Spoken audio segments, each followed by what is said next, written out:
reject an amendment just requires a majority in one house. If either house really? Yeah. Oh, okay. But now to override a veto, that takes a 2/3 majority in both houses. Okay. That's much harder to do. But they'll reject some of those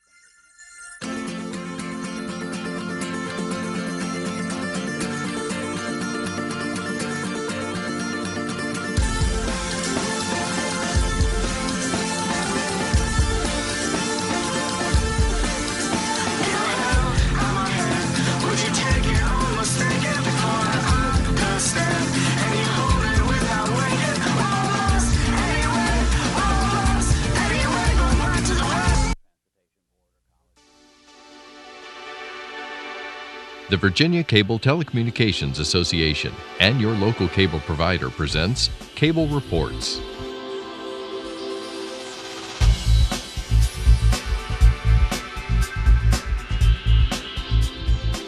Join us now as Cable Reports brings you up to date on current issues facing the Commonwealth through discussions with your local legislators and other policymakers from across Virginia.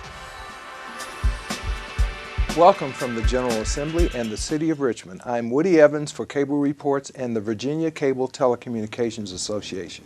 We are truly honored this morning to have Speaker of the House Bill Howell with us. Welcome, Mr. Speaker. Thank you, Woody. It's always a pleasure to be here. Well, I think people might be interested in hearing a little bit about your personal background and history. I understand that you learned the value of a vote when you ran for college president. Yeah, I did. Tell us what happened. Well, I lost by 3 votes, and I bet I had some fraternity brothers that just didn't vote, or maybe voted the other way. I don't know, but yeah, that does give you a perspective of how important every vote is, and never to take things for granted, and always to. And that's a message I give to a lot of my members in my caucus, that you don't take anything for granted, and you work very hard right up till the end. Now, you have major responsibilities as the Speaker of the House, but of course you represent a very vibrant district as well, Stafford and the city of Fredericksburg. Yes, Tell us yeah. about how things are going there economically. Well, they're picking up. Stafford County especially has a pretty low unemployment rate today because of a lot of the government and government-related activity. A lot of my constituents that don't work in Stafford commute north each day to Northern Virginia or Washington, D.C. There's a growing number of government-related enterprises growing in North Stafford County around Quantico Marine Base. That's a very vibrant activity that's going on there now. The city of Fredericksburg has a little more unemployment, but basically it's the same concept. Now, we're all very concerned about what the sequestration might do to employment, not just in Northern Virginia, but in Hampton Roads and all across the Commonwealth. And that's a very significant and serious concern. Yeah, I just noticed the Secretary of Defense in a speech yesterday indicated that one of the carriers that would ordinarily be leaving one of our ports to go to the Asian region will not be going there as a result of what may happen March 1st. Yeah. Yeah, it's a big question mark that's got a lot of us concerned. Back to your background in history, I understand that your parents were New Deal Democrats. Yeah. I grew up in Alexandria, moved to Fairfax when I was in high school, and Dad worked for the International Bank, and they both, my mother was from England. And from England? Okay. She came over when she was about probably 21 or 22, something like that. And but Dad grew up during the Depression and was a New Deal Democrat, and kind of grew up. We talked a lot of public policy, politics around the dining room table, and you know, you're kind of swayed by what your parents think, and I'm sure I grew up supporting a lot of those ideas. When I was in college, I decided I wanted to do some more investigation and kind of read and find out more about different government positions, public policy positions. And I read a lot one summer. Would read books like I read Barry Goldwater's book, Conscience of a Conservative. Yeah, yes. And I read a book by Hubert Humphrey. I don't think it was called The Happy Warrior, but something like that. Right. And I gradually decided that I was more of a free market person and more of a probably more conservative. And you know, that's something I think a lot of people get as they get older. Winston Churchill said, if you're not a liberal when you're young, you don't have a heart, and if you're not conservative when you're older, you don't have a brain. And he had a way of cutting to the core, didn't he? He certainly did. He certainly did. But you've been here since 1987, I believe. I was elected in 87, 88 was my first year. And you've been Speaker since, what, 2003 now? Yes, 2000. This is my 11th session as Speaker. Great. And what are your duties and responsibilities as Speaker of the House? Well, the Speaker presides over the House. My job is to recognize people when they want to speak, to introduce or debate on a bill. I think part of my job is to try and move the train along, make sure that we don't get bogged down from time to time. Also, and this has not ever been a real problem, to ensure that we have civility, that people are respectful. You know, we talk about the Virginia way, and we pride ourselves on being respectful and our civility. It's not always there, but we work on that. Some of the other duties of Speaker would include, one of the more significant ones is I appoint the members and the chairman of all standing committees. Okay. I also appoint or designate which committee gets which bill, and that can have an impact on how it's going to do, which committee it gets assigned to, and I try and be relatively consistent on that. When the Senate and House bills don't agree, and it has to go to conference, I appoint the members of the House conference side of the conference committee. That's particularly significant with the budget conferees because, as you know, that's probably the conference committee that gets the most attention when the 5 or 6 House members and 5 and 6 Senate members get together to iron out the budget. So it's a full-time job. One of the hardest things I have to do as Speaker is appoint the pages. Okay. You know, I'll have 140, 150 really bright, intelligent, active young men and women that apply to be pages, and I can only take 38 or 40 of them, and it's difficult. It must be. Yeah. Tell us, what's the most significant change you have seen in politics since you've been here, number one, and number two, how difficult is it in the complexity of the environment we have these days to maintain the bedrock principle of a citizen legislator? Oh, those are some great questions, Woody. We could spend the rest of the time talking about that. I think probably the most significant change that I've seen in the 26 years I've been here is the impact of technology on what we do. When I first came down here, we had fax machines, but we didn't have internet to speak of, and the constituent input wasn't as vibrant as it is today, and that's good that we're much more involved now. The blogs that are out there, the reports that are out there, the 24-hour news that's out there that people are aware of really increases citizen participation, and that's healthy. Sometimes it's uncomfortable, but it's healthy. And we'll probably get in my office a couple hundred emails a day from constituents and from people all around the Commonwealth, and we read each one, we answer those that we can, and that gives us a good perspective of what the public's feeling about certain issues. And that kind of relates to the second part of your question about how hard is it to continue to run a legislature that's part-time. And the problems are, we are part-time. We only meet for 60 days in the long session and 45 or 46 days in the short sessions. But there's a lot of other activity in the House. We run for re-election every 2 years, and you're kind of on a perpetual re-election campaign, which means when you're back home, you're going to citizen meetings, town hall meetings, you're going to Boy Scout award dinners and things like that, and that's all important. The thing that I really treasure about the part-time legislature is that we are back home in our communities 10 months out of the year. And I like to tell people that I stop at a Wawa gas station on the way to work most every morning to get a cup of coffee. And invariably, somebody will come up to me and say, why don't you do this, or why did you do that, or talk about politics, and that's as it should be. I have an office in southern Stafford County, a place called Falmouth, and most every day somebody will come in the office with a question or a comment or a complaint, And that's the benefit of a part-time legislature. We're all back home in the communities 10 months out of the year. The disadvantage is we all have to earn a living.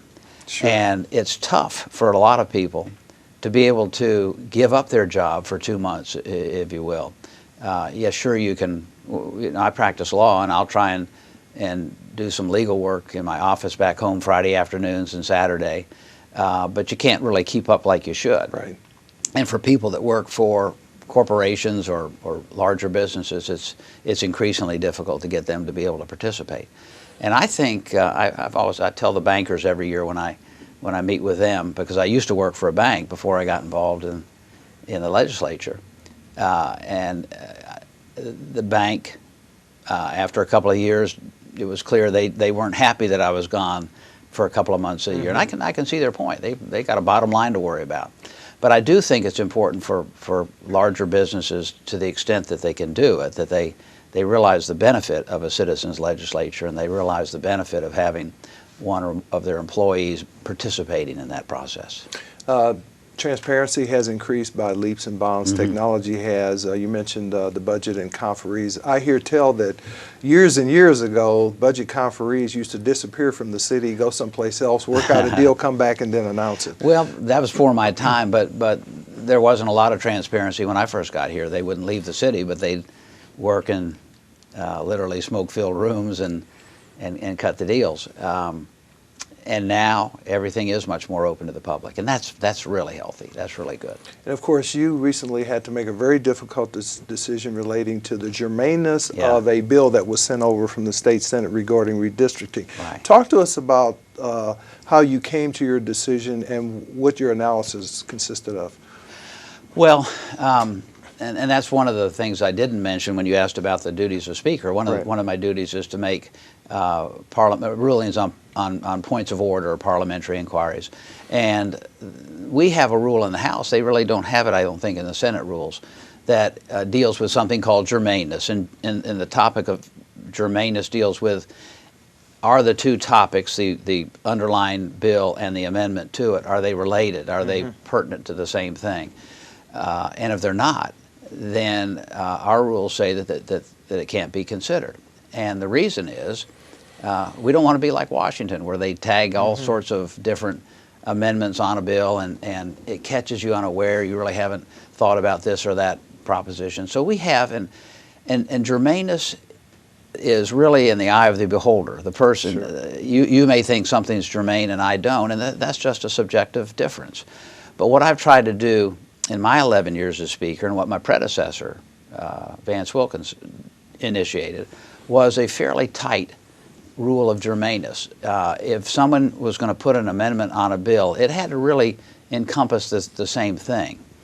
And the Senate amendment that was put on a House bill, the House bill dealt with technical redistricting changes after our main redistricting bill in 2011. In 2012, we introduced a bill to put together some divided precincts. You might have a precinct where if you lived in one part of it, you voted for one person. If you lived in the other part, you voted for another person.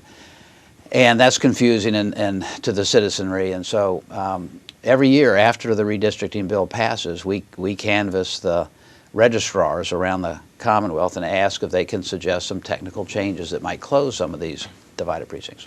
So we got the bill back that made the technical changes, sent it over to the Senate. They held it for a year, and then laid a much broader amendment on it that really redid the whole Senate redistricting map. It was the politics of it were pretty loud, but that didn't enter into my decision. Some people were saying, well, it's constitutional what they did. Well, that doesn't enter into my decision. That's for the courts. My decision was basically, if under the current rules of the House, or was that Senate amendment germane to the original bill, the underlying bill. And I did a lot of research on it. I checked previous rulings that I'd made on germaneness over the past 11 years. I talked with people that really know the rules of order. I prayed about it a lot, and came up with the decision that the Senate amendments were not germane to the underlying bill, and so they were out of order and we could not deal with them. But it's part of the job. Yes, it is. Yeah, that's why they pay me the extra money.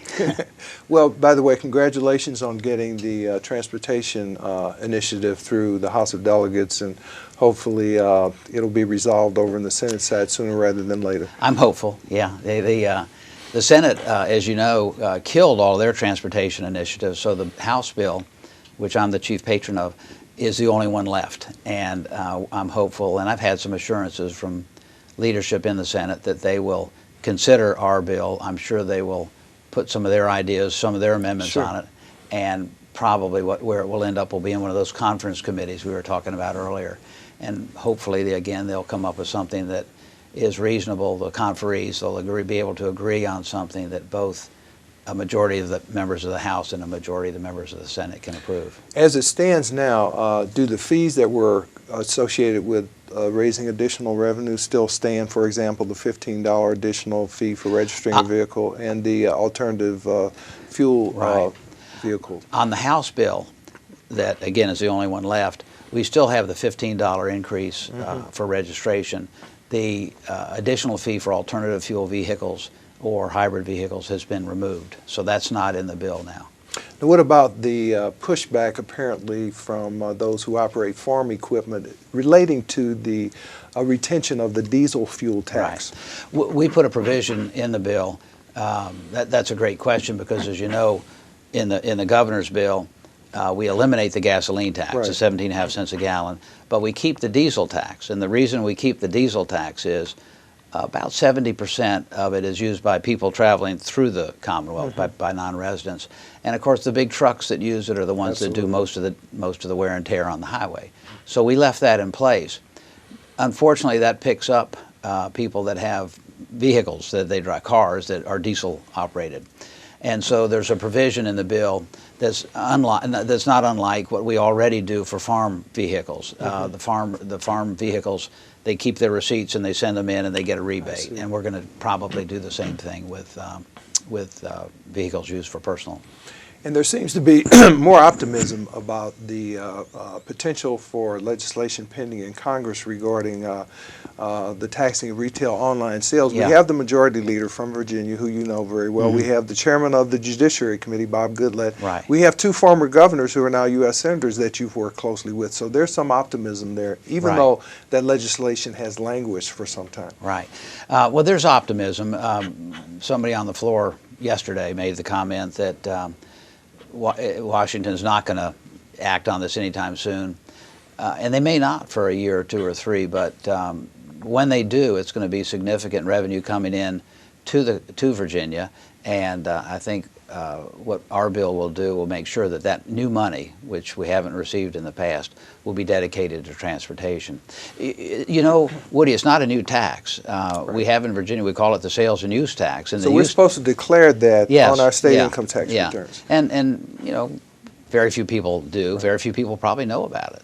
These are items that you buy over the internet from somebody that doesn't have a presence in Virginia, and so they don't collect sales tax. Or you can buy them over the phone from different places. When I buy something from LL Bean, I pay a sales tax on it because they have a presence in Virginia. But if I buy something from Overstock.com, I don't pay a sales tax. Now, I do pay a use tax because I've railed so long about this. I'm afraid somebody's going to say, well, let's see your tax returns, Howell, and see what you do. And so every year when I get my tax returns done, I tell my accountant that I just estimate that I spent X dollars on internet purchases that weren't taxed, and I pay that use tax. I think, but most people don't do that, and most people don't know about it. Right. And what the federal law would do would be to pick up that tax and distribute it to the states. So why is this transportation funding initiative so important to the continued economic viability of the Commonwealth? Well, we have serious problems, as most everybody in Northern Virginia or Hampton Roads or in between could tell you. It's not a problem in all parts of the state. It's not of the magnitude that it is in Northern Virginia. It makes it more difficult to attract new business to come to those parts of the Commonwealth if they know they're going to have transportation problems, getting their workers to and from work, getting their products out to the rest of the community. We have an aging system. We haven't really done much with funding to the transportation infrastructure since 1986 or 87. We have had some significant mega project bills. Right. We've borrowed some money over the past couple of years where we've been able to at very low interest rates, and where the competition for the businesses is driven down the cost. And we've really been able to sort of leverage $4 or $5 billion in money into probably $8 or $9 billion worth of projects. But that doesn't cover the ordinary maintenance or the new construction, and that money is dwindling. And it's dwindling because the gasoline tax is becoming less and less dependable. It was never indexed to inflation. It is not indexed to inflation, but even if it were indexed to inflation, people are just buying less and less gasoline because they're buying alternative fuel vehicles or hybrids. The CAFE standards that dictate the fuel Corporate efficiency. average fuel economy, I believe. Yeah. 55 gallons. In 2022 or 55 something. miles to the gallon. 55 miles to the gallon. Right. And so we have to find something that's more dependable than the gasoline tax. And that's part of the governor's proposals as well. So a little bit going on in education this session as well. Very successfully received, and apparently most of the elements of the governor's proposals have passed. Yeah. It's real reform in K-12 education, in kindergarten through high school. It's looking at everything from how our relationships, our contractual relationship with our teachers is done, to core content, to allowing it more accessible for charter schools to be created, and it all seems to be moving along. It's a very important part of what is the state's core responsibility, what we're supposed to be doing. Teach for America is part of that. Yeah, that's a neat too. project. Yeah, that's very good. I'm kind of surprised we haven't done that already, but it encourages young people to come into the teaching profession, and I think that's a key. Obviously, the teachers are such a key to the success of our education system, and this will encourage more people to look at that as a very good profession. And bringing a little bit more transparency and ease into way parents can determine how well their schools are doing. Right. Grades A through F for schools. Yeah, I think that's helpful. And of course, teacher raises, which Yeah. haven't occurred since what, 2007, I believe. Well, from a state level, Right. a lot of local governments have continued to fund it, but the state has an interest in doing that as well, and the governor has proposed a raise for not only teachers but support staff. And of course, that's hand in hand with what you mentioned before, the reforming of the teacher contracts. Yes, Right, it's all part together. Right, exactly. And you did mention charter schools. Apparently, there's a move by way of a constitutional amendment to give jurisdiction of charter schools in terms of application, at least, to the State Board of Education. We've had the authority for charter schools for some years in Virginia, probably 15 years. But because the Virginia Constitution says all matters of education are done at the local level, the charter legislation requires that any application for a charter school has to go through the local school board, and they've been reluctant to do that. I'm not sure what the thinking is, whether they think it's going to take money out of their system for a separate charter school, or they're concerned about the competition. I'm not sure what the reason are, but for whatever reason, we only have 4 charter schools in Virginia that they get turned down routinely. I'll give you a personal example. My son lives in Norfolk, and he was very involved with a school called the Park Place School, which is a private school. And what the Park Place School has done is it takes children that are 3 grade levels or more behind in their studies and their work. These are kids that they're primarily, it's an inner city school, and these are kids that just don't have a lot of the advantages that other kids have. And it takes them out of the public system and puts them in this private school, and after a year and a half, brings them back up to grade level, sends them back to the public schools. It's a wonderful concept. They've tried several times to get a charter from the city of Norfolk and have been turned down. And now they're out of business because they can't continue to fund the school. I think that's tragic. You've got these kids, there's hundreds of kids in the Norfolk system now that were rescued, if you will, by this opportunity at Park Place School and are flourishing in the public system. But now, unless they can get some additional funding or get a charter, that advantage is gone for other kids. Right. In terms of job creation, I know you're particularly proud of the group of freshmen who came in last year. Yeah. We've created a new caucus, the Business Development Caucus. We have had a good group of young first-year people that came in last year that were different business people of different types. We had one of them is a farmer, and one of them runs a home health care business, and one of them is a engineering kind of manufacturer, and the other one is works with franchises and imports and exports. And they created this, I call it the Small Business Caucus, but it's the Business Development Caucus. And there's about 20 members in it, and they've come up with a whole list of ideas that for legislation. They've put about 15 pieces of legislation in that's going to make it easier to create a small business and easier to continue to run a small business. Right. The small business is really the backbone of our economy, not only in Virginia but in this country. And this is where the jobs are being created now, not in the larger companies, but in the small businesses that might have 10, 20, 200 people, and they're the ones that are hiring and growing and creating new opportunities. Medicaid expansion as a result of the upholding of the Affordable Care Act. The Supreme Court gave states a lot more discretion in terms of expanding Medicaid, and I know there's still talks going on between the Commonwealth and the federal government, but apparently it could prove to be a very expensive outcome for the state if the federal government does not live up to its commitment. Well, it's incredibly expensive. The numbers of the new people that would be able to enroll in Medicaid are anywhere from 250,000 to 400,000 citizens of Virginia that would be eligible for Medicaid.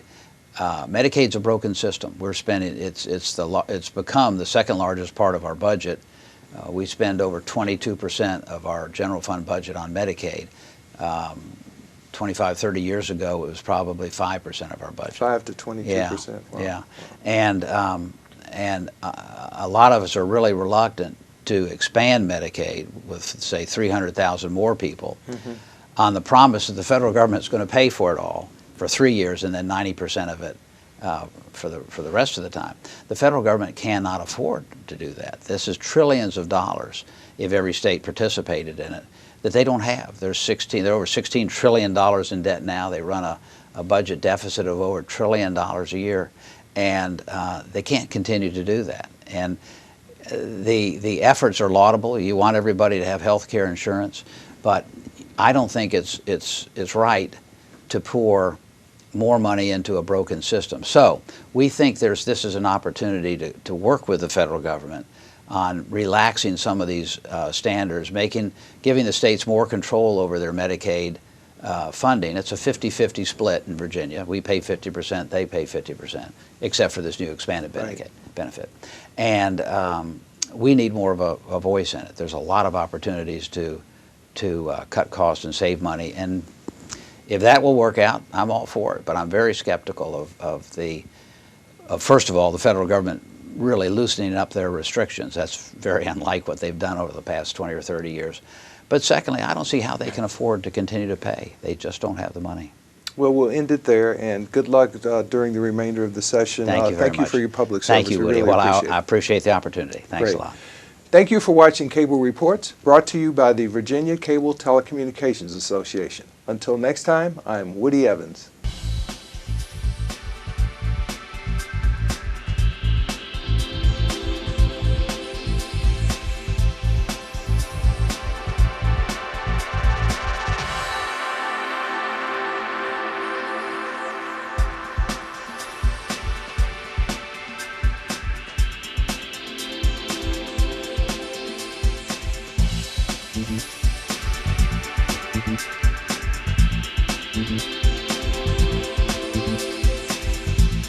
Mm-hmm.